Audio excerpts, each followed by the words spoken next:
Welcome to my another blog. यहाँ चाहिँ धनियाँ उखाल्नु हुँदैछ होइन, भोलि सन्डेको लागि बेच्नु मान्छे चाहिँ यहाँ हुनुहुन्छ भोलि।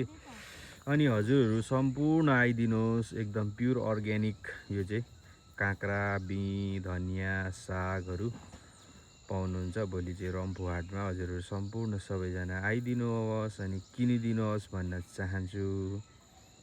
बेच्नु हुने मालिक यहाँमा चाहिँ यहाँ हुनुहुन्छ, आइदिनुहोस् हजुरहरू सम्पूर्ण सबैजना। धन्यवाद। बस्तीको लाइफ भन्ने चाहिँ अर्कै हुन्छ है, हेर्नु सक्नुहुन्छ। काँक्रा, त्यहाँदेखि तपाईँको मकै पनि फलिरहेको छ हो। अनि यहाँ चाहिँ सबैजना मिलेर भोलिको लागि चाहिँ सन्डे रम्फू हाटमा पठाउनलाई चाहिँ धनियाँ उखाल्नु हुँदैछ। अनि मकै हेर्नुहोस् न, कस्तो दामी फलिरहेको छ। र अघिको काँक्राको बोट देखाएको चाहिँ यहाँ चाहिँ हेर्न सक्नुहुन्छ, टिपिसक्नु भएको छ है। यो चाहिँ अब भोलि रम्फू बजारमा आउनेछ है।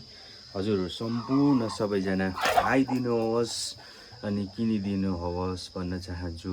रम्फू तल्लो बजारमा भोलि यो सब्जीहरू सम्पूर्ण सबै आउनेछ।